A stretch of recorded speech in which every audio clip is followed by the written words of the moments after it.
자, 그럼 지금부터 2023 꿈꾸는 여행자 열린 강연회 인생의 황금기는 바로 지금 여러분의 뜨거운 박수로 본격적으로 시작하도록 하겠습니다. 네, 이번 강연회는요, 인생의 황금기는 바로 지금이라는 주제로 준비했다고 하는데요. 꿈꾸는 여행자와 이야기 예술인의 6070 여행 토크, 그리고 여행작가 태원준의 여행이 우리에게 안겨주는 것에 대해 이야기를 나누는 시간이 마련되어 있습니다. 여러분, 뜨거운 박수로 맞이해 주시기 바랍니다. 네, 감사합니다. 네, 반갑습니다. 너무 오랜만에 이렇게 오프라인에서 많은 분들과 인사드리는 것 같아요. 정말 코로나 이후에 처음인 것 같은데요. 오늘 6070 여행 토크의 사회를 맡은 저는 여행자 정상균이라고 합니다. 반갑습니다.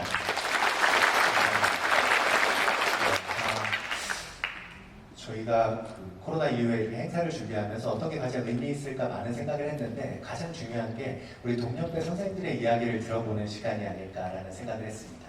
그간 꿈꾸는 여행자도 조금 어려운 시기를 겪었어요. 코로나를 겪으면서. 그런데 이 자리에 이렇게 와주신 분들처럼 많은 분들의 관심과 응원 덕분에 2018년도 저희가 시작을 해서 드디어 올해 전국 17개 광역지자체 전국으로 확대가 되었습니다. 그리고 수료하신 분들도요, 2,300여 분에 달하세요. 명실공히 우리나라에서 가장 오래되고 또 큰 우리 선생님들을 위한 여행 커뮤니티가 아닐까라는 생각을 합니다. 그래서 앞으로 꿈꾸는 여행자도 다양한 도전을 이어갈 텐데요. 오늘 또 모신 분들이 6070 세대에서 활발한 도전을 이어가시는 분들이라고 해서 이렇게 모시게 되었습니다. 그래서 저희 꿈꾸는 여행자 동문 선생님들과 이야기 예술인분들을 모셨습니다.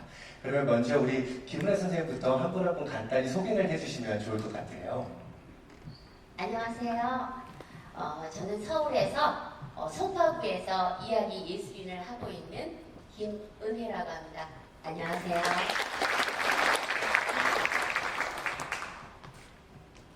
네, 여러분 안녕하세요. 반갑습니다. 저는 트래블 그레이라는 책 저자이기도 하고요. 또 이 시니어 꿈꾸는 여행자 과정 제일 선배인 서울 일기이기도 합니다. 그래서 여러분 정말 뵙게 너무 감사하고요. 하여튼 여러분 앞으로 꿈을 가지고 계속해서 여행하는 사람이 되길 바라겠습니다. 반갑습니다. 네, 안녕하십니까. 저는 경기도에서 이야기 예술인 활동을 하고 있는 방영희입니다. 반갑습니다.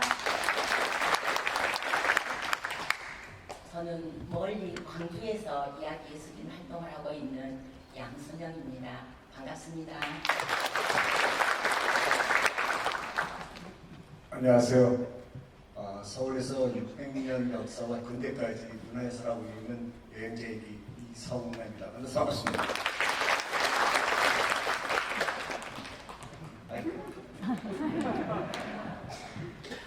안녕하세요. 저는 경북 포항에서 이야기 예술인으로 활동하고 있는 이정순입니다. 반갑습니다. 이제 꿈꾸는 여행자는 동문 선생님들 많이 계시고 아시는 분들도 계시는데 이야기 예술인이라는 걸 처음 들어보시는 분들도 계실 거예요. 혹시 이성남 선생님은 알고 계셨나요? 이야기 예술이라는 저는 잘 알고 있습니다. 제가 지금 3년째 활동하고 있는 안동의 한국국가진흥원에 네. 근대 기록과 조사원으로 활동 중이라 거기 내려가면 제일 존재감이 없어요. 이야기 할머니들 내지 예술인들 선생님들에 대해서 치열한 경쟁을 겪어가지고 그분들 자랑만 많이 하신다고 했어요. 알겠습니다. 문체부나 아마 중앙에서 가장 아마 최고의 아마 예술인이 아닌가 싶다. 알고 있습니다. 자세한 이야기를 조금 우리 양승현 선생님께 좀 여쭤보면 좋을 것 같아요. 이야기 예술인, 저도 꿈꾸는 여행자부터 더 오래된 정부 사업이라고 들었는데 어떤 건지 좀 간단히 소개를 해주시면 좋을 것 같아요. 네, 이야기 예술인은 2009년부터 문체부하고 이렇게 금방 설명하셨던 안동 국학진흥원에서 운영하는 사업이에요. 시니어 세대들인 할머니들이 유아기관을 찾아가서 우리들의 우리나라의 전래 동화나 선현 미담을 들려주는 그런 일을 하는 건데요. 이 할머니들이 일주일에 하나씩 이야기를 애들을 앉혀놓고 이렇게 정다운 목소리로 들려주는 일을 하거든요. 그렇기 때문에 세대 간의 어떤 교감도 느낄 수 있고 또 애들에게 인성 함양에도 도움이 되고 정서적인 발달에도 많은 도움을 줘서 참 보람된 일이에요. 그리고 우리 이야기 할머니들이 다른 어떤 할머니들하고 활동이 다른 게 책을 보고 이야기를 들려준 게 아니고 외워서 들려줘야 돼요. 그래서 일주일에 하나씩 다른 이야기를 외우고 있답니다.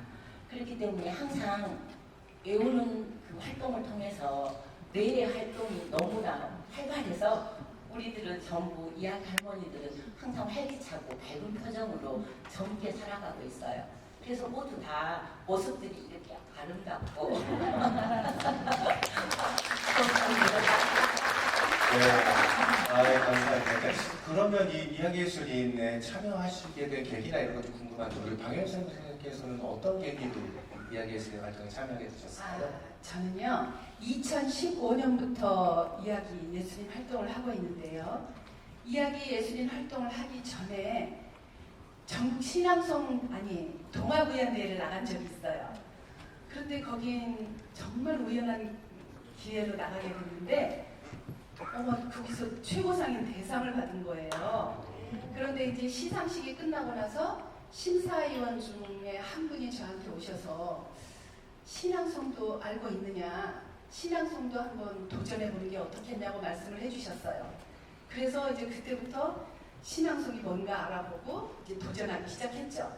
그래서 신앙송 대회도 나가서 또 역시 대상을 받고 이거 도전하니까 되는구나, 도전하니까 이렇게 승리함을 맛볼 수 있구나, 정말 자신감이 생겨서 세 번째로 도전한 게 바로 이야기 예술인이었어요. 그런데 저는 평소에도 시간을 허투루 보내는 것을 굉장히 아까워하는 사람이라서 무엇이든지 도전하는 걸 굉장히 좋아해요. 그런 성향인지 몰라도 제가 시니어 모델로도 활동을 했고요. 또 문화해설사로도 활동을 했고 판소리도 배웠어요. 그래서 이야기 예술인 활동을 하는데 많은 도움을 받고 있답니다. 그러시군요. 네, 지금 들어보니까 이야기 예술인 지역도 다 다르시고 뭐 같은 전공을 하셨거나 이런 게 아닌데 다 다양한 이유로 참여하시는 것 같아요. 우리 기분의 선생님께서는 어떻게? 저도 사실은 처음에 제가 이게 동화를 들려준다는 게 자격증이 필요하다고 생각을 해서 처음부터 이렇게 자격증을 따고 시작을 했어요. 그랬는데 꼭 자격증이 필요한 건 아니어서 제가 이제 동화교를 하다 보니까 많은 이야기를 들려주고 처음에는 제가 북스타트를 통해서 서대문 도서관이라든가 복지관이라든가 어린이집 같은 데서 봉사를 많이 했어요. 봉사를 하다가 이제 손주들이 어느 정도 자라서 옛 이야기를 들려주고 싶은데 제가 연습이 필요했어요. 그래서 손주들을 데려다 놓고 연습을 시작을 했어요. 왜? 유아들을 유치원에 가서 좀 더 재미있고 신나는 이야기를 들려줘야 되는데 연습이 필요해서 손주들 대상으로 연습도 하고 아이들한테 채점도 받으면서 연습을 하면서 이야기를 이렇게 시작하게 됐습니다.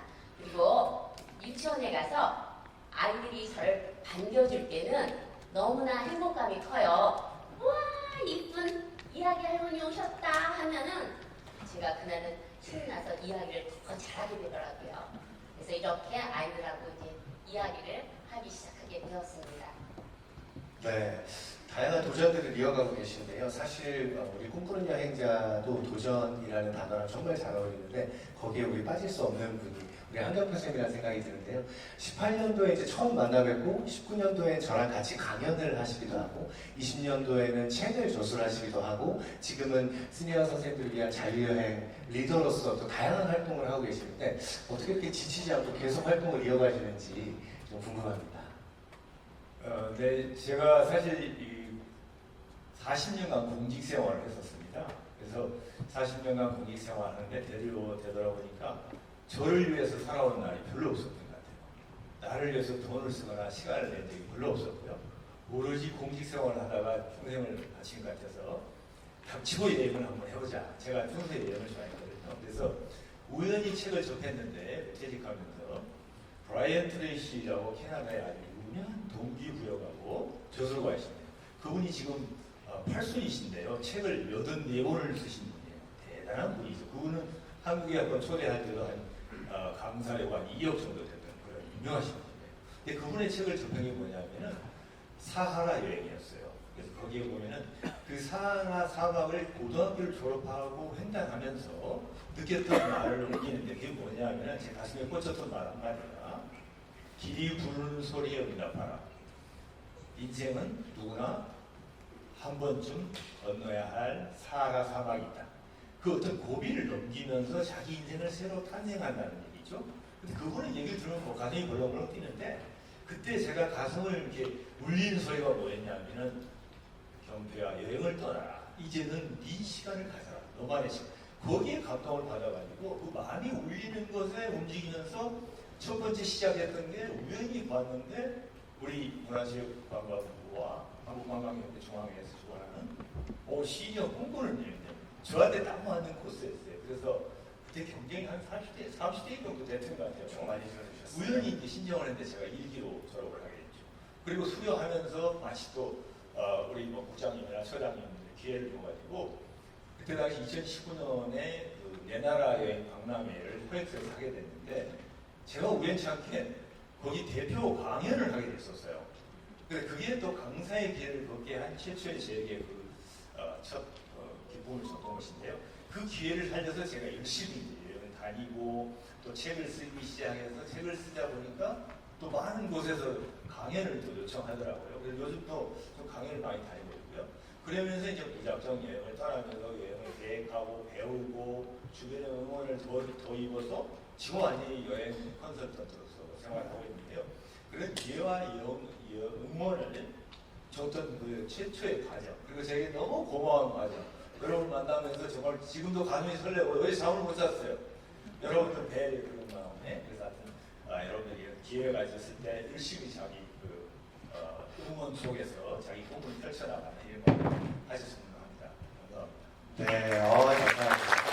제가 정말 인상 깊었던 게 저희 교육과정 끝나고 우리 한경화 선생님께서 뭐라고 말씀하셨냐면 우리 세대가 나는 처음으로 자식들에게 돈을 물려주는, 돈의 유산을 물려주는 게 아니라 경험의 유산을 물려주는 세대가 될 거다.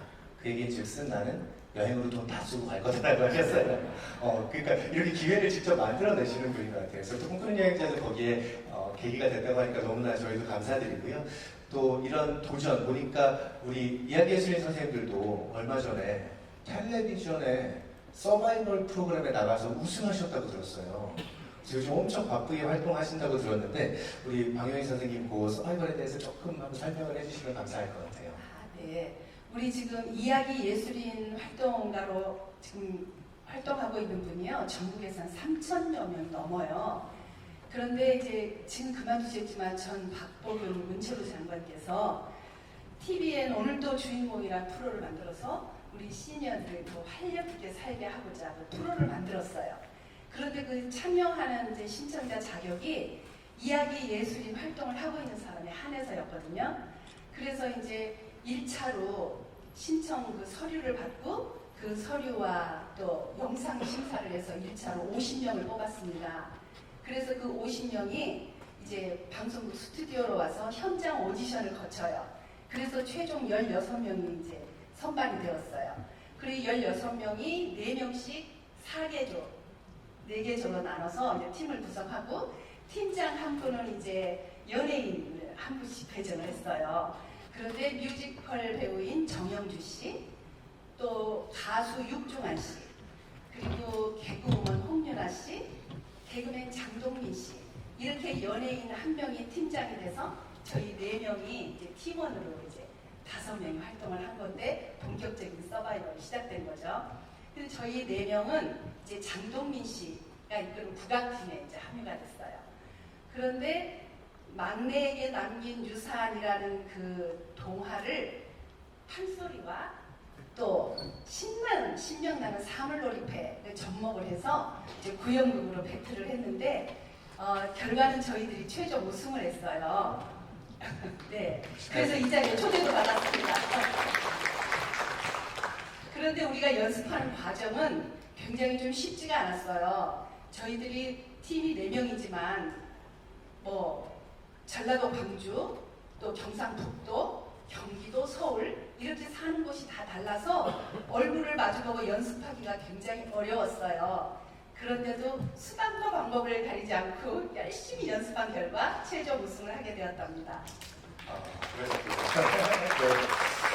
또 우리 그 오디션 프로그램에 참여하셨을 때 우리 이점수 선생님께서는 화자라고 해서 그 이제 내레이션을 하는 역할을 맡은 걸로 알고 있어요. 그래서 선생님 간단하게 하셨던 줄거리를 간단하게만 좀 소개해 주시면 좋을 것 같은데. 네, 제가 화자 역할을 했고요. 둘째 역할도 맡았습니다. 네, 양순영님은 아버지, 네, 그다음 저기 김은혜님은 첫째 아들, 그리고 강영희님은 막내 아들을 맡았어요. 옛날에 아버지와 삼형제가 살았는데 아버지가 돌아가실 때쯤 큰아들에게는 집과 밭을 주고 둘째에게는 농과 소를 주었대요. 근데 막내에게는 딸랑 장구 하나 주었답니다. 근데 아버지의 사이 좋게 지내라는 당부와는 달리 형들이 외면하는 거예요. 그래서 셋째 아들이 장구를 들고 자기를 살아갈 방도를 구하려 떠났다가 호랑이를 만나고 산적도 만나고 이러면서 아버지가 물려주신 장구의 신비한 힘을 알아가는 내용이에요. 그러시고요. 네, 김혜수 요금 준비하시면서 뭔가 어렵거나 이랬던 것 또 새로운 도전이셨으니까요.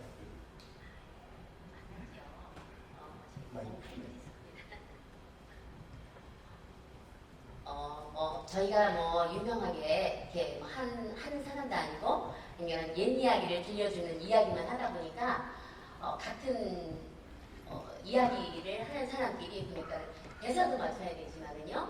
그 다음에 같이 하면서 동선도 맞춰야 했어요. 그리고 그 같이 하면서 서로 그 호흡도 잘 맞아야 되는데 저희가 이렇게 유명하고 멋있는 그런 탈 수 있는 그런 거는 아니었지만 연습을 열심히 한 결과 그래도 무사히 잘 맞췄는데 하여간 일단은 자연스럽게 서로 대화가 오고 가고 그렇게 하는 게 참 힘들었던 것 같아요. 양수영 선생님께서는 이렇게 새로운 도전하시면서 좀 힘드셨던 점 없으셨을까요? 네, 이제 처음 연기를 처음 해보는 일이라 좀 힘이 들기는 했지만 제일로 힘들었던 일은 제가 집이 광주이다 보니까 서울까지 촬영을 하러 오는 일이 만만치 않았어요. 그래서 촬영이 있는 날은 새벽 4시에 일어나서 6시 기차를 타고 하루 종일 와서 촬영을 하고 또 심야 버스를 타고 광주로 내려가야 했어요. 그 일정이 너무 강행군이어서 녹록지가 않았는데요. 그 다음날 그 유아 기관에 가서 제가 이야기를 들려줘야 했기 때문에 그날 꼭 내려가야 했어요.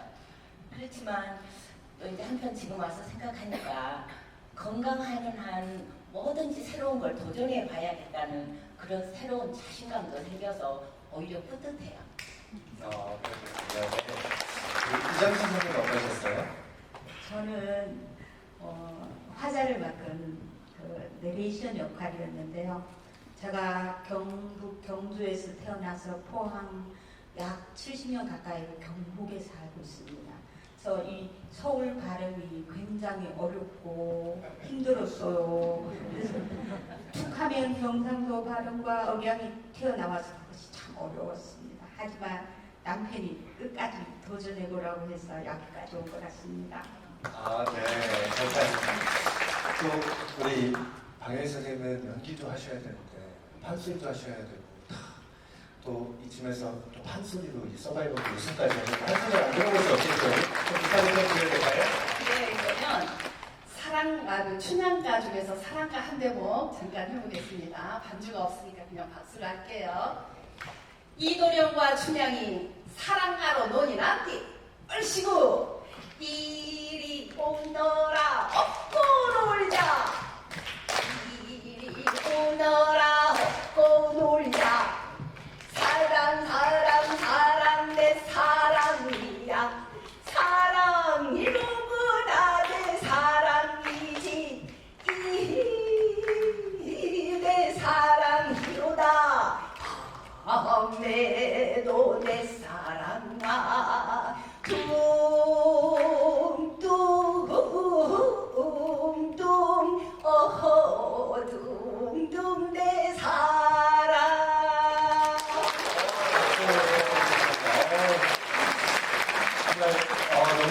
고민이 많으신 선생님들 이렇게 모실 것 같아서 너무 좋은데 또 제가 알기로 우리 재능하면 빠질 수 없는 분이 바로 우리 이성남 선생님이시거든요. 역사에 대해서 너무너무 빠삭하시고요. 제가 여러 해설 참여해봤는데 제일 재밌으시고 너무 깊이 있는 인사이트를 전해주셨어요. 우리 이성남 선생님 이야기 한번 안 들어볼 수가 없을 것 같아요. 선생님 여태까지 이야기 어떻게 들으셨나요? 지금의 거꾸로 여행자 저희들에게도 지금 오늘의 주인공처럼 많은 그 배려와 어떤 뒷받침해 주시면 좋을 것 같습니다. 저희 오늘의 주인공이 되고 싶습니다. 지금. 네, 그래서 선생님도 뭐 다양한 뭐 정말 하시면서 중간중간에 또 소리로 표현해 주시기도 하시고 과거 영상 자료들을 보여주시기도 하고 되게 다양한 것들을 통해서 이제 오시는 분들과 소통하려고 하시는데 저는 궁금한 게 은퇴 후에 어떻게 이렇게 나는 해설사로 활동하겠다 이런 생각을 가지게 되셨는지 그게 좀 궁금해요. 전공자는 아닙니다. 네, 선무당에 사람이 만나고 일단 그렇게 왔던 것은 뭐 저희 때만 해도 70년대만 해도 부모님에 의해서 전공을 선택하는 경우가 많았어요. 아마 그랬다 보니까 저는 그냥 갔는데 왜냐면 항상 생각하고 있는 게 문화 역사 쪽이나 고고학 쪽에 관심이 좀 많았어요. 그래서 어떻게 할까 하다가 공항에서 한 30년 근무하면서 늘 와가지고 언제는 은퇴하면은 그 문화역사 쪽에 내가 참여해가지고 공부를 해가지고 개인적으로 리타이어를 하려고 했어요. 그래가지고 그 현직에 있을 때 18년 전에 그 단체, 그 시민단체죠. 우리 문화숙결이라고 궁궐 길라잡이라고 제가 500명이 지금 이 시간에도 지금 해설하고 있습니다. 일요일날 밤봉사를. 그래서 거기 들어가가지고 활동하게 됐어요. 그리고 또 하나 15년 전에 또 우리가 마음이 아프게 또 숭례문이 부탁이 됐죠. 숭례문 부탁이 돼가지고 저희가 거기서 우리나라 최초로 다크 투어리즘이라고 해가지고 어떤 문화재가 불량됐으면 갖다 펜슬 치고 보수하는 게 아니라 공개했어요. 문화 최초예요. 그래서 그 당시에 문화재를 인터넷 예약받아서 서울역까지 줄 서가지고 막 같이 아프고 좀 그렇게 시민들과 했던 것인데 거기서 해설하게 됐어요. 그래서 그 당시에 계기가 돼가지고 지금 연구원이 또 숭례문 들어올 적은 동판에 제 이름이 있어요. 제가 무슨 뭐 대목장도 아닌데 그 해설했다고 그래가지고 그런 거 좋은 것도 있고 그래가지고 하여튼 그래 지금은 이제 활동하고 있는 게 한양도서 어제 한양도 10시간 걸었어요. 1년 10년째 서울역사박물관에서 그다음에 시민들과 같이 한양도서를 한 바퀴 도는 거예요. 제가 해설을 하고 10시간 걸려요. 10년째 하고 있는데 그런 거 하고 또 궁궐에서도 해설하고 또 작년 같은 경우는 또 하나 영광이 개인적으로 있습니다. 비전공자가 작년 금단의 땅이 개dom이 됐어요. 바로 대통령실 주변에 미국 무대 평택당하고 옛날 120년 만에 개방이 됐는데 제가 첫 해설자로 제가 또 거기에서 하게 됐어요. 시민들을 또 그 당시 원희룡 장관하고 같이 들어가면서 해설하게 됐는데 그래서 저게 뭐지 내가 너무 행복하다. 나이도 이제 돼가지고 전공도 아닌데 그래서 지금은 너무 행복하고 정말 감사하고 그렇습니다. 그래서 지금 열심히 재미를 느끼면서 하고 있습니다. 제가 이렇게 여기에 계신 분들도 많이들 그러실 텐데요. 저희가 콩쿠르 여행자 하면서 선생님들을 만나면요, 우리 순영 선생님 세대분들이 무엇보다 역사적 배경을 탐구하시거나 뭔가 깊이 있게 이해하시는 여행에 대한 니즈가 많으시더라고요. 그래서 많이 준 전문가 수준으로 이미 너무 알고 계신 분들도 많으세요. 근데 우리 선생님처럼 이렇게 활동을 하려면 좀 어떤 준비를 해야 될까요? 저와 같은 활동에 있는 것은 일찍이 그 사회적으로 그런 어떤 프로세스가 그게 있어요. 저 같은 경우도 보면 이제 문화유청에서 저희들이 이제 시민단체이기 때문에 우리 궁궐 해설하는 거는 양대산맥이라고 그러는 게 23년째 그랬거든요. 한국의 재발견, 우리 문화유청에서 저희들을 지금 26기가 나왔어요. 올해가 26기 다음 주에 수료하는데 거기에서 으쌰하셔가지고 비전공자도 거기서 트레이닝을 받고 또 제가 또 멘토가 있으니까 전공이 아니고 조금씩 재미를 붙이면은 그래? 숭례문 이러네? 경복궁은 이러네? 그쪽 창경궁 이러네? 덕수궁이고 여기 뭐야? 지난번에 그 김태균 나왔던 기사 시안시안 있던 데가 여기야? 하비마우스? 그런 조금씩 알고 가면은 드라마와 같이 역사와 묶어서 하면은 재미를 붙여요. 그러면 조금씩 약간 스펙트럼이 좀 넓어지면서 재미를 느끼는 그런 채널이 많이 있습니다. 마음만 관심입니다. 네, 그래서 서울 같은 경우는 관광공사에서도 그렇고 일부의 교육을 수료하시고 나면 말씀 주신 것처럼 전공자가 아니더라도 그런 활동을 하실 수 있는 길이 열려 있다고 하니까요. 확인을 해보시면 참 좋을 것 같습니다. 그래서 저희 꿈꾸는 여행자에서도 말씀 주신 것처럼 다양한 여행 정보를 취득하고 계획을 수립하고 이런 활동들을 많이 하고 있는데요. 우리 이야기 예술인 선생님들도 이번에 꿈꾸는 여행자 교육과정에 참여를 하셔서 꿈꾸는 여행자가 되셨어요. 우리 김은혜 선생님 꿈꾸는 여행자 교육 참여해 보셨는데 어떠셨는지 좀 말씀을 해주시겠어요? 마이크를 네. 괜찮습니다. 생각하나 봐요. 여행은 누구든지 다 좋아할 것 같아요. 그래서 이번 여행이 저 굉장히 기억에도 남았고 지금 여태까지 다녔던 그 여행과는 달리 가족과 다녔을 때도 해보지 못한 여행을 이번에 우리 4명이서 1등한 팀 4명이서 여행을 했는데요. 전과는 다른 여행을 했어요. 그래서 여행을 하면서 제 옛날에 해보지 못했던 그 여행을 해보기 위해서 꼭 해보고 싶었던 일이 있었거든요. 근데 첫 번째는 저희가 넷이서 계획을 세웠는데 어디로 몇 시간 동안 어느 곳에 가서 무엇을 할지 그리고 그 옛날에 해왔던 것뿐만이 아니고 안 해봤던 여행을 한번 해보기로 해서 저희가 가면서 각각 해보고 싶었던 거 자기가 이번에 여행에서는 무엇을 해보고 싶었던 걸 각각 서로 이야기를 해서 그걸 계획을 짜서 여행을 했어요. 그랬더니 너무 뭐 가족과 다녔을 때는 뭐 트레바킨 여행이었고요. 또 그리고 여행자 단체로 다녔을 때도 맨날 똑같은 여행이었잖아요. 어디 구경 가서 어디로 가고 또 무엇을 먹고 이렇게 했는데 저희들끼리 다니면서 가보지 못했던 것 꼭 우리가 해보고 싶었던 일을 이번에 마음껏 해봤던 것 같아요. 그래서 너무 즐거웠던 여행이었습니다. 네, 국내를 이렇게 우리 꿈꾸는 여행자 가정이 국내외 다양한 정보를 드리기도 하고요. 우리 교육과정에서는 우리 선생님들께서 실제로 내가 꼽은 국내의 최고 여행지 정보를 모아서 서로 공유해드리는 시간들도 있습니다.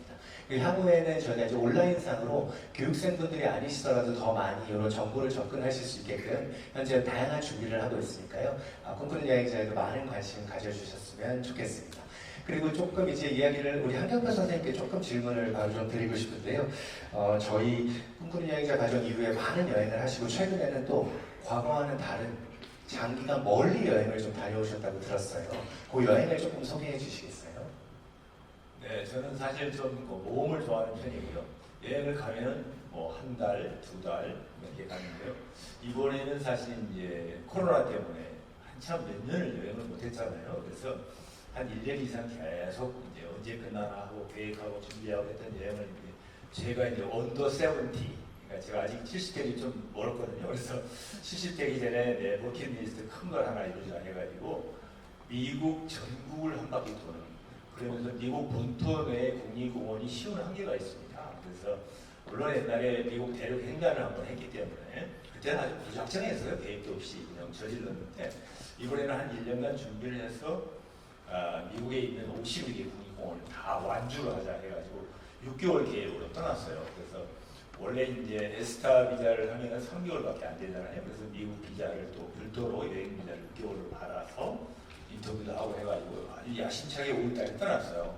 그런데 미국 요새 기후변화 때문에요. 엄청나게 뭐랄까 환경이 많이 변합니다. 그래서 제가 한 3개월 정도 여행을 하고 돌아왔거든요. 왜 돌아왔냐면은 예를 들면 산불을 만나면은 이 산 하나가 불이 나는 게 아니라 산맥 전체가 불이 납니다. 그러니까 가는 길이 막히고 돌아가면은 2시간 거리를 한 5시간이 가야 되고 길도 모르고 내비도 모르고 그러니까 이런 위험과 또 비가 왔다 그러면 홍수가 져가지고 그 생전 10년간도 비가 안 오는 데스밸리라는 사막이죠. 죽음의 계곡이라는데 거기에 홍수가 지목하게 돼요. 그래서 또 허리케인이 서부에만 오는 게 아니라 허리케인이 캘리포니아에도 왔어요. 서부에도. 그만큼 너무 자연 변화가 심해서 제가 일찍 돌아왔거든요. 근데 제가 지금 말씀드리고 싶은 건 뭐냐면은 내 가슴이 울렁거리고 막 떨리고 막 설레는 지점이 있잖아요. 그런 계획을 여러분 가지셔야 돼요. 버킷리스트를 가지고 한 살이라도 젊을 때 떠나셔야 돼요. 제가 이번에 정말 느꼈던 거는 제가 미국 횡단을 40일간 집사람이랑 미국 횡단을 해서 15,000km를 뛸 때는 10년 전만 해도 제가 힘든지 몰랐어요. 정말. 근데 이번에는요 가보니까 아 이게 쉽지 않더라고요. 그때는 40일 만에 15,000km를 뛰었는데 이번에는 3개월 만에 18,000km를 달렸는데도 피곤한 거예요. 더 긴 시간이. 그래서 여러분 꿈을 가지시고 그 꿈을 바로 실천하셔야 됩니다. Right now 떠나셔야 돼요. 절대 미루시면 안 됩니다. 그 말씀을 드리고 싶어요. 아, 네. 근데 저는 또 궁금한 게 이게 좀 장기간 여행이고 정말 새로운 도전이잖아요. 그러면 그런 정보를 좀 취득하시거나 계획을 세우시거나 할 때도 좀 많은 노력을 기울이셨을 것 같아요. 우리 인생의 버킷리스트를 여행으로 꿈꾸시는 분들에게 좀 간단한 꿀팁을 좀 주실 수 있다면 어떤 게 있을까요? 네, 그 여행이라는 게 아는 만큼 보인다는 게 딱 맞습니다. 그리고 저희 시니어들은 여행을 떠나는 목적이 뭐냐면 돌아오기 위해서 가는 겁니다. 무슨 말씀인지 아시겠어요? 안전하게 돌아와야지 여행이 끝나는 거예요. 그렇지 않고 가서 뭐 사고를 당한다든가 좀 무슨 뭐 불의의 뭐 일이 생기면 극복할 수가 없어요. 저희는. 그래서 정말 아주 촘촘하게 여행 계획을 짰고요. 그렇다 해서 계획대로 여행을 하느냐? 전혀 아닙니다. 이번에는 6개월 계획을 갖다 3개월 만에 돌아오잖아요. 그리고 수시로 저는 제 숙소를 바꾸거나 루트를 바꾸고 했어요. 계획은 내가 꿈꾸는 것을 실천하기 위해서 동기가 되는 거예요. 그 계획이 있어야 떠나는 거거든요. 그리고 언젠가 돌아온다는 약속을 하고 가야 가족들이 또 안심할 수 있고 나도 남은 예정을 할 수 있고 그렇기 때문에 철저하게 공부를 하셔야 됩니다. 일단 공부한 만큼 보입니다. 그래서 저 같은 경우는 미국의 국립공원에 관련된 뭐 책들은 죄다 다 봤고요. 그다음에 이제 그 공부를 싫어하시는 게 우리잖아요. 저도 사실 책을 보면 졸려요. 그런데 여행책만 내가 가는 버킷리스트가 있는 곳을 보면은 밤을 새워서 공부를 하는 거예요. 한번 시도해 보세요. 저는 소설책만 보면은 졸거든요. 근데 내가 갈 여행지를 공부를 하기 시작하면 밤을 새워요. 그리고 예약을 또 해야 되고 이런 거 있는데 그래서 미리미리 공부를 하시고 계획을 하시고요. 그 다음에 이제 그 공부를 하기 싫으신 분들은 저 같은 분을 찾으세요. 왜냐하면 여러분이 1년을 공부할 걸 제가 일주일 만에 다 가르쳐 드릴 수가 있어요. 정말이에요. 그래서 이번에 이제 제가 다녀온 걸 책으로 좀 옮기고 있는데요. 그 책을 쓸 거고요. 그리고 여러분 미국의 국립공원은 너무 대자연이 아름다워서요. 여러분 가시기만 하면 그냥 취해가지고 오기 싫어요. 그래서 그런 곳을 찾아야 돼요. 이제 우리 나이는 힐링하고 건강하고 나를 즐기는 곳에 여행을 해야지 남들이 다 가는 로마 콜로세움에서 30분 만에 사진 찍고 오는 이런 여행을 하면 안 돼요. 콜로세움 하나 안 가도 우리 인생에 아무런 지장이 없어요. 내가 위로받고 내가 힐링받고 내가 행복한 곳으로 떠나야 됩니다. 그거를 버킷리스트로 옮기시고 그걸 공부하기 싫다 저한테 전화하세요. 저한테 언제든지 그건 제가 다 도와드리겠고요. 제 책 트래블 그레이에는 그런 것들이 조금은 옮겨져 있습니다. 근데 이제 미국 국립공원에 대한 얘기를 쓰면은 여러분들에게 그런 얘기를 좀 많이 들려줄 수 있도록 그래서 공부를 하시라 그러면 아는 만큼 보인다 말하고 싶습니다. 네, 감사합니다. 너무 좋은 말씀 해주셨어요.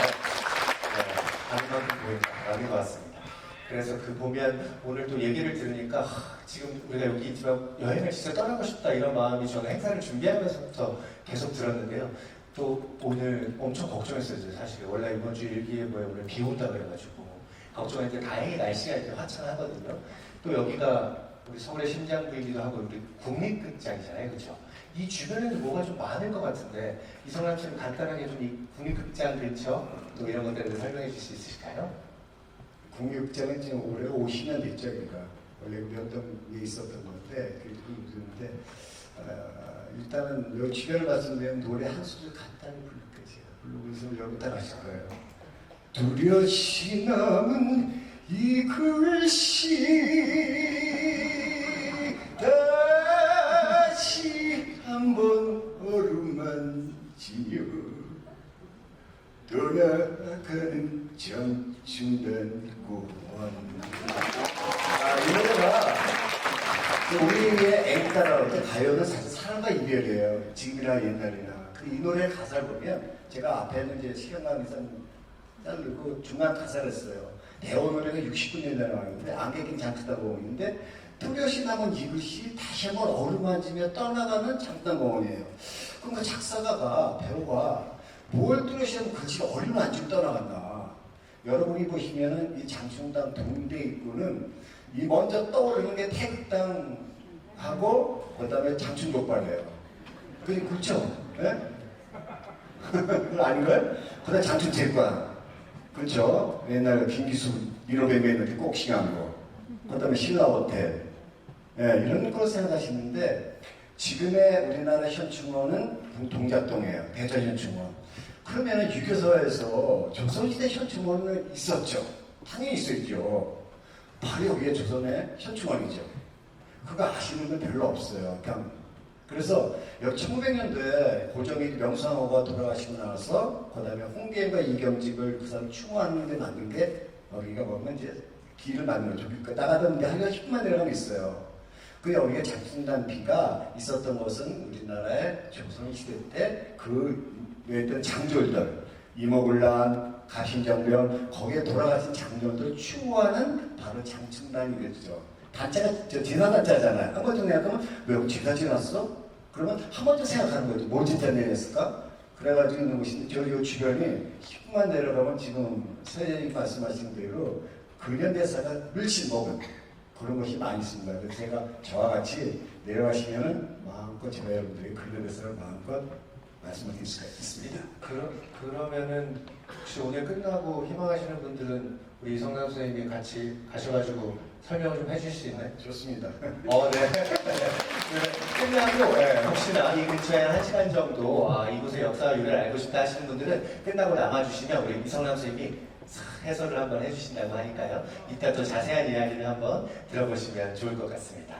네, 우리 이야기해 주신 선생님들께서도 아까 서바이벌 이야기 잠깐 해주셨는데 이게 또 아시잖아요. 방송에서 한번 우승하고 서바이벌 우승하고 나면 스케줄이 엄청나게 바빠져요. 그래서 엄청 요즘 바쁘게 지내신다고 제가 스케줄 보고 깜짝 놀랐거든요. 우리 김현 선생님 요즘 어떻게 하고 계신지 좀 간단히 말씀해 주시면 좋을 것 같아요.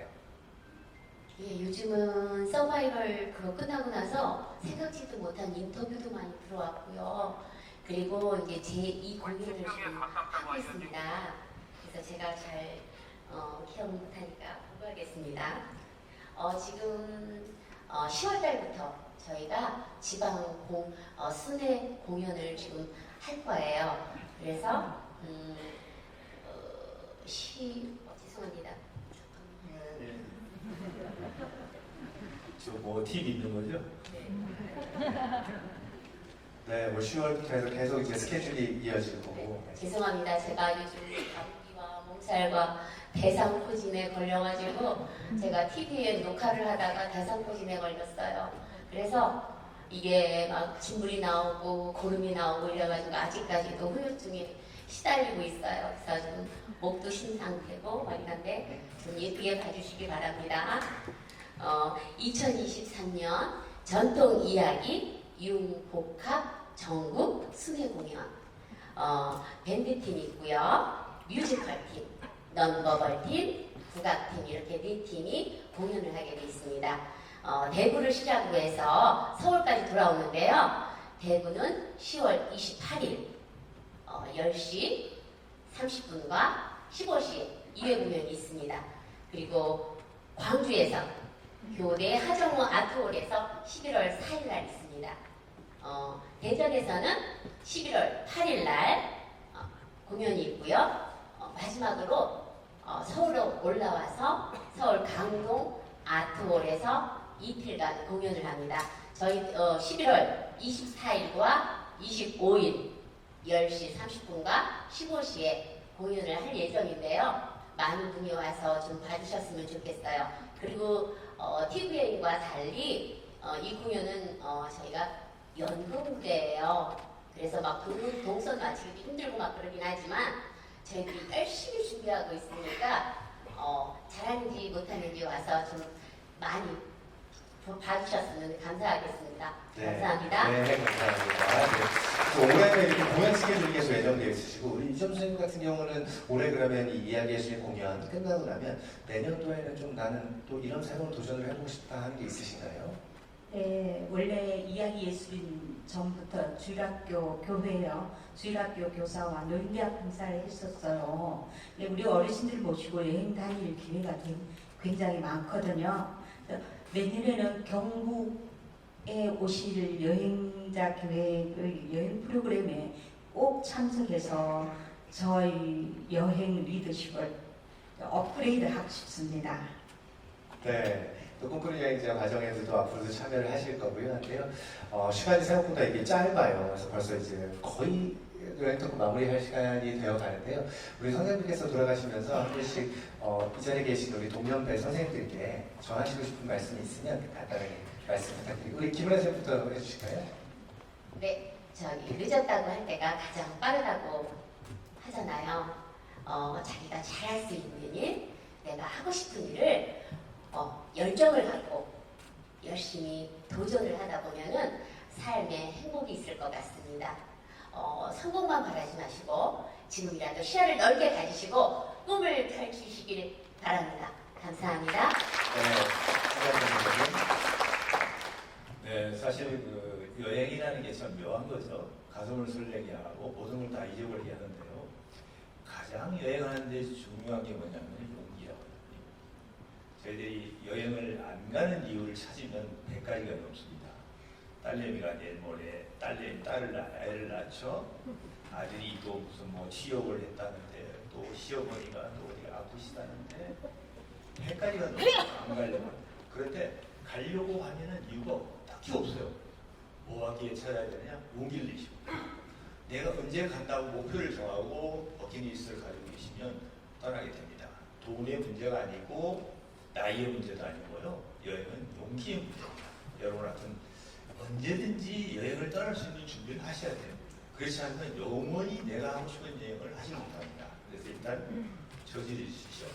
아까 우리 정상근 대표님이 말씀하셨는데 우리 아이들은 아빠한테 재산 물려받을 생각을 아예 안 해요.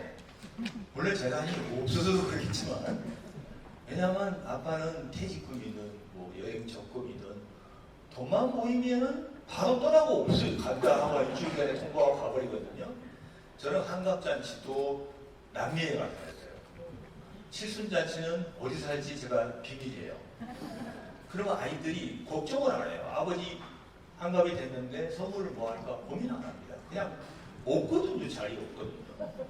그래서 여행을 경험을 상속한다는 게 저는 애들한테 이미 다 얘기했어요.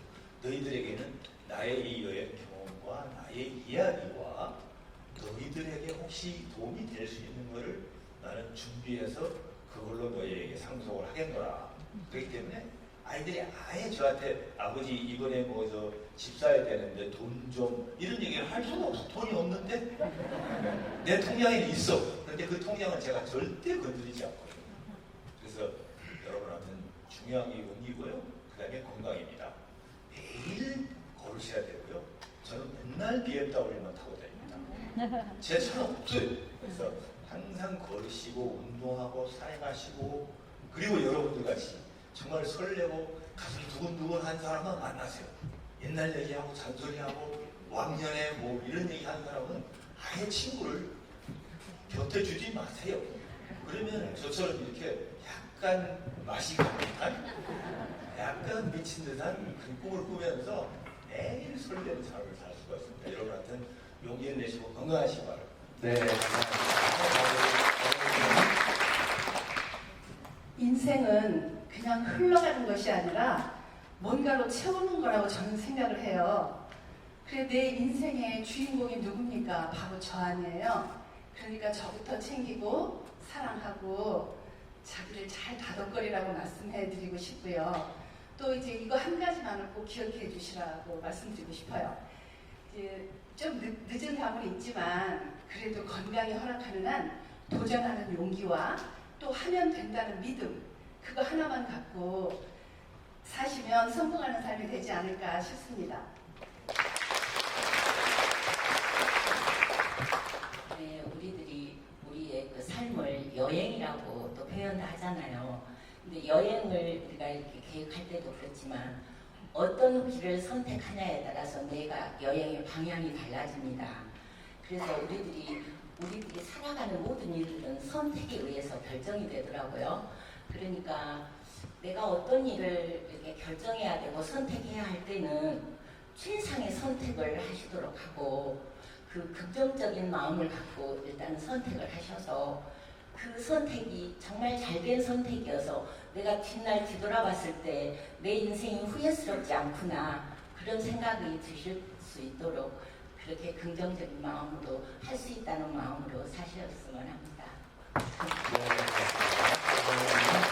옆에 계신 선생님들끼리 뭐 좋은 이담과 답답해 주셨으니까 좀 벗어나서 제가 한 일에 대해서 같이 영관 선생님 말씀을 드릴게요.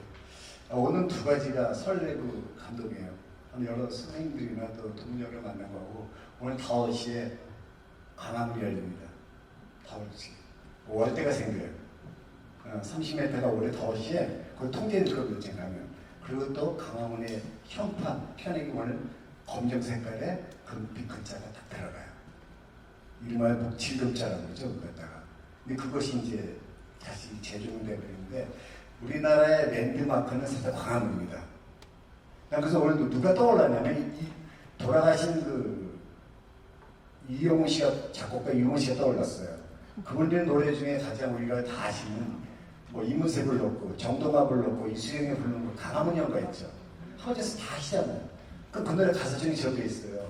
다정히 걸어가는 연인들 덕성 돌담길이에요. 마지막 가사는 뭐예요? 눈 덮인 조그만 교회다라. 그 정동 제일교회예요. 한번 생각해 보셨어요?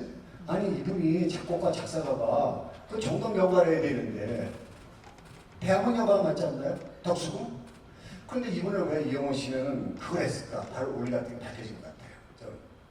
이제 광화문이 우리나라 600년 광화문이 거기서 완전히 열린 날이 5시에 그래서 여러분 가시면은 제가 하고 싶은 건 월대 가가지고 광화문 연가를 이면서 추고 좀 부르고 싶은 마음이 개인적 생각입니다. 감사합니다. 네. 혹시 여행을 망설이고 계십니까? 아니면 아직도 꿈꾸고 계십니까? 이제 그 생각과 꿈을 이런 여행자 프로그램을 통해서 이루어갔으면 좋겠습니다. 그러면 아마 자신을 찾아가는 기회와 자존감을 높이는 기회가 될 것입니다. 감사합니다. 네, 고맙습니다. 저도 아까 제주 여행 다녀오셨다고 하셨는데 그 비 오는 날 숲길에서 양수영 선생님께서 내 인생의 가을이 오면이라고 시를 낭송해 주셨는데 오늘날 분위기가 너무 맞을 것 같아서요. 시 낭송해 주시면서 자연스럽게 토크 마무리하도록 하겠습니다. 시 낭송 부탁드려도 되겠죠? 네.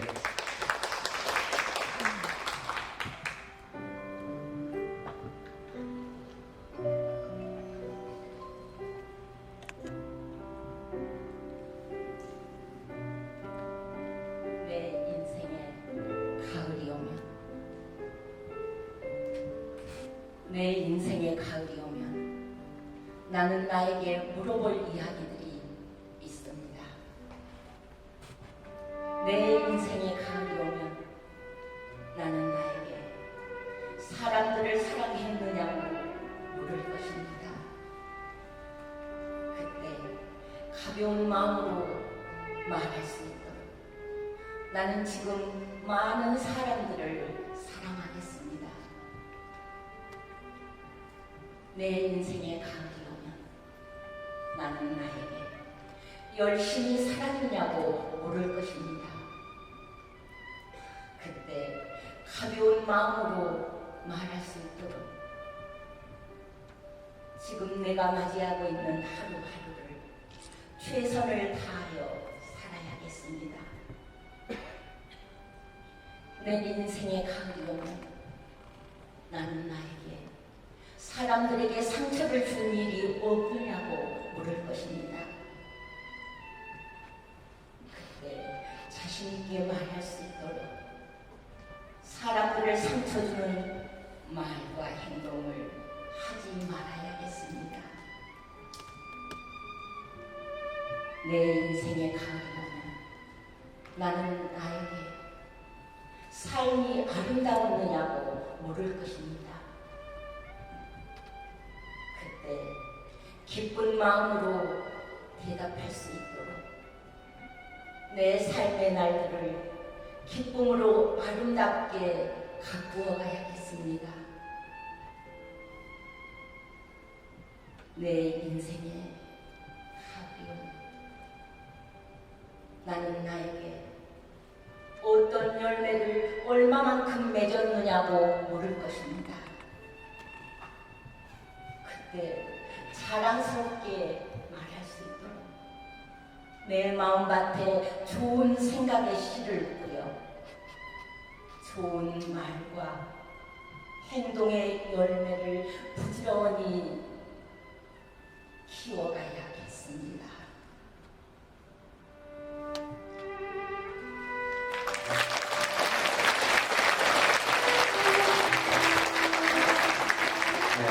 우리 6분의 시니어 패널선생님께서 인생과 또 여행, 도전에 대한 이야기 해주셨는데요. 이 자리에 계신 분들께서도 내 인생의 새로운 도전을 찾아서 작은 데서부터 시작해보면 좋겠다라는 생각을 하면서 6070 여행 토크 마치도록 하겠습니다. 고맙습니다.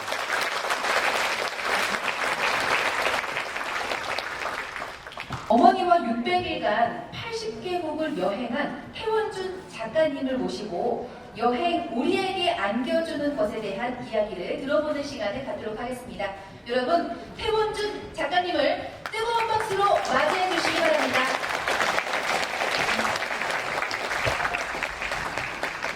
네, 여러분 안녕하세요. 여행작가 태원준입니다. 네, 여러분들 만나 뵙게 되어서 진심으로 반갑고요. 또 저도 이렇게 좋은 자리에 초대받게 되어서 영광이라고 생각을 합니다.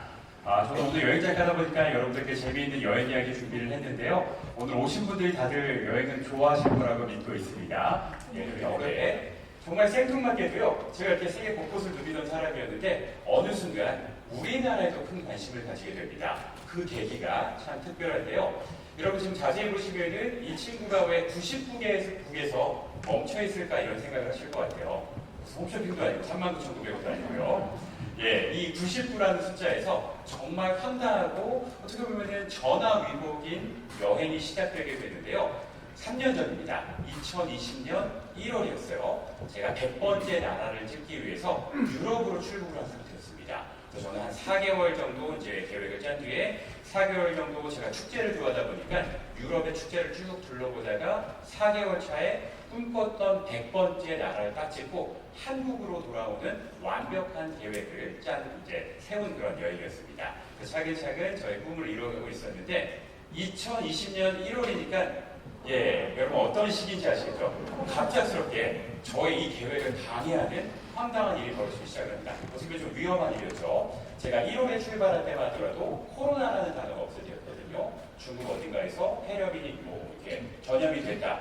이런 단신이었는데 제가 여정을 한 2개월 가까이 이어가다 보니까 2월 중순, 2월 말쯤부터 우리나라를 비롯해 아시아권의 코로나19 확진자 수가 급작스럽게 번지게 되고요. 그나마 다행은 유럽은 좀 안전한 상태였거든요. 아니나 다를까 3월 초가 됐더니 제가 머물고 있었던 유럽 남부에서도 확진자가 폭증하기 시작을 하면서요. 결국 유럽 전역이 팬데믹을 선언하게 되고 모든 나라들이 국경을 닫게 됩니다.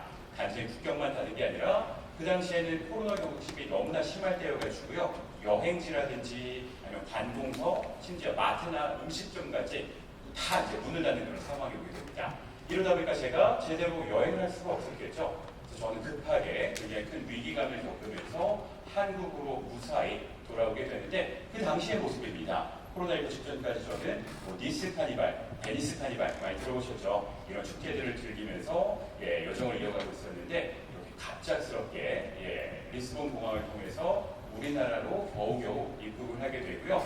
이제 한국으로 돌아오게 되었는데 정말 제가 시간 관계상 말씀드리기 힘들지만 어마어마하게 많은 일들을 겪으면서 하물며 제가 모든 식당이 다 문을 닫아가지고 이틀 동안 숙소에서 물배만 채운 적도 있었거든요. 앞으로도 그런 일은 없을 것 같은데 어쨌든 그런 일들을 겪으면서 겨우겨우 한국행 비행기를 끊으면서 귀국을 무사히 하게 되는데 이게 한국으로 돌아왔더니 다행이다, 무사히 돌아왔다 이렇게 이야기할 수 없는 순간이 다가오게 됩니다. 왜냐? 딱 그 시기에 어떤 시기였냐면요.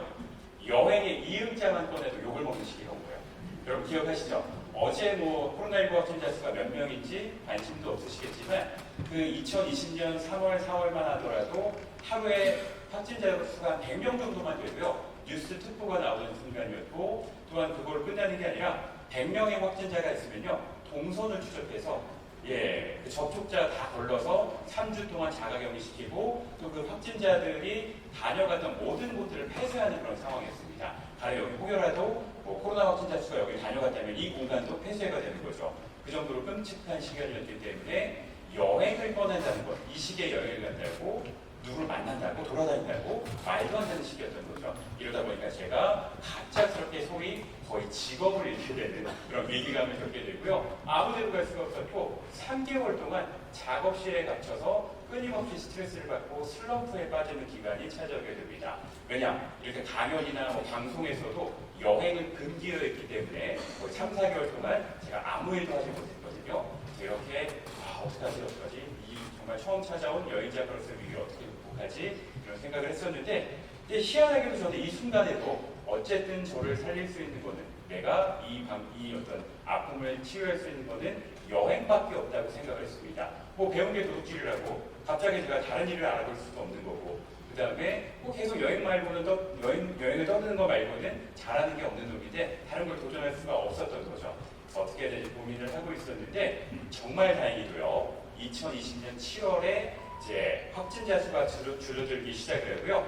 방역도 완화되기 시작을 하고 또 한국관광공사에서도 여행 산업이 죽어가고 있는 것을 이제 손 놓고 볼 수는 없기 때문에 언택트 여행지 100선이라는 걸 발표를 하게 됩니다. 많이 알려지지 않은 곳들, 또 사람이 몰리지 않는 야외 여행지 위주로 100곳을 발표를 하게 된 거죠. 그래서 어차피 제가 할 것도 없었고 또 이제 살금살금 여행을 장려하는 시간이 됐기 때문에 취재할 겸 또 제가 한국관광공사랑 일을 많이 하고 있는데 기고를 할 겸 요 언택트 여행지 100선을 차근차근 여행을 해보게 되는데 초반에 갔었던 곳 중에 하나가 어디였냐면은 바로 의령군이었습니다. 여러분 혹시 의령군이 어디 있는지 아실까요? 네, 맞습니다. 경상남도에 위치하고 있는데 어딘지 정확히 모르시는 분들도 있고 하물며 의령이라는 도시가 우리나라에 있어? 이런 분들도 계시더라고요. 그래서 저 역시 여행자로서 처음 가보는 곳이었는데 이게 막상 갔더니 소도시임에도 불구하고 그 안에 아기자기하게 많은 볼거리들이 있었고요. 또 제가 산 타는 걸 좋아해서 지역 명산인 한우산에 올랐는데 산세도 너무나 훌륭하고요. 뒤에 풍차가 돌아가서 낭만적인 데다가 보시는 것처럼 도깨비 설화가 있기 때문에 설화원이라고 하는 되게 아기자기하고 재미있는 테마공원이 있는 거예요. 근데 이런 것들을 보면서 제가 딱 느끼게 됐던 거죠. 내가 미처 몰랐던 것들, 발 디뎌보지 못했던 이런 곳에도 이렇게 재미있고 또 아름다운 여행지들이 많이 숨겨져 있구나. 마치 보석처럼 콕콕 박혀 있으니까 내가 이런 것들 하나하나 해보는 재미가 있겠구나 생각을 하게 되고요. 또 그 안에 담겨져 있는 이야기를 또 공부하는 것도 재밌었습니다. 여러분들도 한우산 하면은 먹는 한우를 떠올리시겠죠? 근데 찰 한자의 비우자입니다. 차가운 비가 내리는 산. 이름이 너무 이쁘죠? 그래서 여름에도 늘 찬비가 내려서 시원하다고 이런 이야기가 붙어가지고 결국 저는 이 언택트 여행지를 차근차근 여행하면서 국내 여행에 빠져들게 되고요. 그래서 이런 생각을 하게 돼요. 어차피 내가 지금 해외도 못 가고 앞으로 1, 2년 동안 해외를 나가는 거는 언감생심일 텐데 그렇다면 오히려 이 시기를 기회 삼아서 우리나라를 차근차근 여행해보면 어떨까 이런 생각을 해가지고요. 제가 당장 어디로 달려갔냐면은 제가 어머니랑 여행도 그렇고 추진력이 좋은 편이거든요. 차를 한 대 사러 갑니다. 저는 뭐 1년에 3분의 2 정도는 해외에 있었기 때문에 차가 없었거든요. 근데 우리나라를 꼼꼼히 여행하려고 하니까 차가 필요하겠더라고요. 그래서 일단은 부담감이 없는 경차를 한 대 제가 구입을 하게 됩니다. 이 앞에 주차가 되어 있는데 그리고 이 경차를 그냥 냅둘 게 아니라 여행용으로 개조를 하게 돼요. 자, 보시는 것처럼 캠핑을 좋아해서 차를 사자마자 1시간 뒤에 집도 뭐 여행지도 아니라 캠핑카 개조업체로 가가지고 요렇게 개조해 주세요. 네, 이렇게 부탁을 하게 되고요. 그렇게 15일 뒤에 보름 뒤에 이 차를 인도받게 되는데 어떻게 변신을 했냐면요. 요렇게 변신을 하게 됩니다. 여러분 지금 이게 이해가 되시나요? 요새 인기 좋죠? 예, 캠핑카인데 어차피 혼자 여행할 거였기 때문에 뒷좌석을 완전히 탈거시켜 버렸고요. 앞좌석은 블록처럼 접을 수가 있어서 그냥 1초 만에 앞좌석 2개만 접기만 하면은 완벽한 평탄화가 되는 마치 침대와도 같은 공간이 펼쳐지게 되는 거죠. 실제로 싱글 사이즈 침대라고 보시면 되고요. 누워도 2m 정도 되기 때문에 부족하지가 않습니다. 하물며 경차이지만 층고도 높고 또 슬라이딩 도어인데다가 이 트렁크가 활짝 열리기 때문에 개방감도 좋은 편이되다 또 뒤쪽에 식탁이 나오고 안쪽으로 책상이 나와서 요리를 해볼 수도 있고 제가 작업을 할 수도 있습니다. 하물며 작은 정말 초미니 집이 생기게 된 거죠. 먹고 자고 이동을 다 할 수 있는 곳인데 제가 아침 프로에서 소개했었던 저희 차의 모습이 있는데 보시면 이해가 되실 거예요. 그러다 보니까 정말 제가 이 안에서 먹고 자고 이동이 다 가능하게 된 거죠. 그래서 저는 이 차를 인도받자마자 서울을 떠나게 되고 3개월 동안 집에 안 들어갔습니다. 정말 이 차에서 먹고 자고 이동을 하면서 또 뭐 자연휴양림이라든지 캠핑장을 이용하면서 길 위의 삶을 누리게 되고요. 이제 그렇게 정말 어떤 호랑이 등의 날개를 단 격으로 제가 거의 3개월 동안 전국 곳곳을 미친 듯이 돌아다니게 됩니다.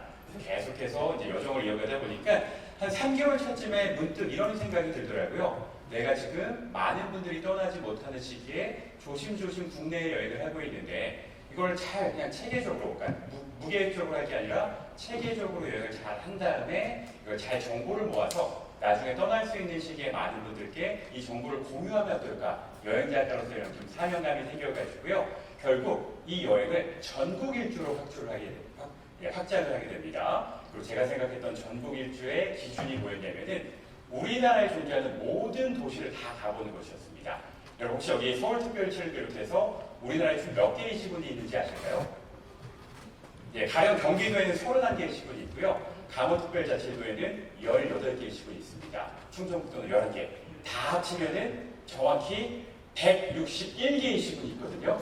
꽤나 많죠. 그래서 제가 이 모든 시군을 가보는 게 저의 전국 일주 계획이었고요. 되게 무모하고 황당한 계획이었죠. 어쨌든 여행 작가니까 할 수 있었던 것 같고 또 어차피 저는 뭐 한 달, 두 달 이렇게 끝날 거라고 생각을 안 했습니다. 코로나 기간 동안 몇 년이 걸리더라도 다 해봐야겠다는 생각을 해가지고 결국 이 여행을 감행하기로 하고 또한 기준도 삼았습니다. 제가 서울에 딱 왔는데 이 앞에 있는 서울타워 보고 한강에서 유람선 한번 타고 뭐 서울을 다 여행해서 이렇게 말을 할 수 있는 건 아니잖아요. 그래서 어느 도시를 가든지 그 도시의 여행지 15곳 정도 알려지지 않은 곳까지 차근차근 또한 이제 식도락이 대세이기 때문에 뭐 지역 향토 음식이라든지 제철 음식이라든지 맛집까지 한 3곳 정도 다니자 이렇게 하다 보니까 요 기준을 삼게 되고요. 또 제가 이 기준을 세웠던 이유는 어느 도시든지 여행 작가로서 베스트 10을 꼽아보는 게 저의 소원이었어요. 서울시 베스트 10, 뭐 수원시 베스트 10, 화성시 베스트 10 모든 시군의 베스트 10을 꼽아보는 게 저의 소원이었기 때문에 저 기준으로 차근차근 여행을 계획하게 되고 그래서 지도를 다운받게 됩니다. 지금 보시는 이 지도가 우리나라 161개 시군을 다 나눈 지도예요. 그래서 이 지도를 이제 딱 다운받은 뒤에 저 기준으로 여행을 마칠 때마다 해당 도시를 제가 색칠을 하기 시작을 했습니다. 가장 먼저 갔었던 곳이 진천군이고요. 노란색 보이실까요? 그래서 이렇게 색칠을 하게 되고 정말 이때부터는 그야말로 길 위에서의 삶이 시작이 되게 되었던 거죠. 미친 듯이 그 차와 함께 전국 곳곳을 누비다 보니까 이렇게 노란색이 늘어나게 되었고요. 한 1년 정도가 지났을 때는 이 정도가 되더라고요. 그리고 2년 8개월 정도가 지났던 작년 11월이었습니다. 작년 11월에 제가 지금 이 지도에서 유일하게 없는 또 오늘 상품으로 걸려있는 울릉도에 이제 차를 몰고 차를 이제 배에 싣고 가면서 울릉도를 열흘 정도 이제 돌아본 뒤에 12월에 다시 육지로 돌아왔을 때 이 지도가 어떻게 변했냐면은 또 다들 여러분 대충 예상하시겠죠? 이 지도가 이렇게 변합니다. 그래서 고맙습니다. 그래서 거의 이제 우리나라의 모든 곳을 다 둘러보게 되고요. 제가 3년이 걸렸습니다. 3년을 걸렸고 한 도시에서 적게는 한 4, 5일 정도, 많게는 한 보름에서 2주 정도, 보름에서 3주 정도 이렇게 여행하다 보니까 국내를 모든 곳을 둘러볼 수가 있었고요. 여행 운전한 거리만 7만 킬로가 되더라고요. 지구 한 바퀴가 4만 킬로라고 하거든요. 거의 2바퀴 정도 도는 것 같고 또 그렇게 쌓아올린 여행지의 숫자도 4,000곳 정도를 기록을 하게 되었습니다. 그래서 요걸 바탕으로 제가 아까 꿈이 있다고 말씀드렸죠. 많은 분들께 이 정보를 공유하는 게 꿈이라고 말씀드렸기 때문에 지난주에 제가 그 꿈을 이뤘습니다. 그리고 책을 출간하게 되었고 지금 보시는 것처럼 모든 시군의 베스트 10을 제가 뽑아봤어요. 보시면은 강원 도성군인데 베스트 10과 맛집 5개, 그 다음에 지도. 마찬가지로 이렇게 강릉시 10개, 맛집, 그 다음에 지도. 이런 식으로 161개가 계속 되는 거예요. 이해가 되시죠? 이렇게 모든 기록을 마치면서 우리나라까지, 세계뿐만이 아니라 우리나라까지 꼼꼼하게 다 여행을 해보게 되었고요. 그 다음에 이제 어떻게 보면은 코로나19가 여행 쪽에서는 가장 큰 위기였는데 저에게는 전화위복의 계기가 되어서 이제는 세계가 아니라 보시는 것처럼 우리나라 곳곳의 아름다움을 알리는 그런 멋진 순간을 맞이하게 되었던 것 같습니다. 그리고 또한 제가 이제 특기 중에 하나가요. 뭐 책을 쓰기 위해서 많이 기록을 하다 보니 제가 우리나라의 사진만 또 20만 장을 넘게 찍었거든요. 단순히 제가 사진과 영상으로 끝낸 게 아니라 저희 취미자 특기 중에 하나가 바로 드론을 날리는 것이었기 때문에 드론 여러분 아시죠? 그래서 물론 이제 서울 같은 경우는 드론을 날릴 수가 없습니다. 금지가 된 곳이 많긴 하지만 160여 개 시군 중에서 한 100여 개의 시군 정도는 드론이 자유구역이거든요. 그래서 제가 우리나라의 멋진 풍경을 기록함과 동시에 주요 명소를 하늘에서 다 부감을 떼는 프로젝트도 동시에 진행을 했습니다. 그렇게 제가 얻어낸 결과물이 이런 모습이거든요. 보시면은 참 멋진 풍경이 많다 생각하실 텐데 다 우리나라 곳곳에 숨겨져 있는 비경이라고 생각을 하시면 되고요. 또한 이 드론이 사진만 기록할 수 있는 게 아니라 영상까지 담을 수가 있는 것이거든요. 그래서 제가 기왕이면은 영상까지 보여드리면 좋을 것 같아서 또 오늘 마무리를 멋진 또 어떻게 보면 세상에서 가장 특별한 세계 일주와 또 가장 독특한 전국 일주를 보여드렸는데 즐겁게 들으셨을까요? 네, 짧은 시간이었지만 떠나는 마음 내셨다면 좋을 것 같고요. 아무쪼록 여러분들 지금 정말 떠나시기 가장 좋은 나이라고 생각하시고 아까 많은 분들이 또 말씀하신 것처럼 용기를 내셔서 한 걸음 한 걸음 세상의 아름다움을 캐내보시길 바라겠습니다. 아무쪼록 이제 코로나19 다 끝나가고 있는데 종식되어 가고 있는데 여러분들이 꿈꾸시는 모든 여행 다 이루시길 바라면서 제 이야기를 여기서 마치도록 하겠습니다. 고맙습니다.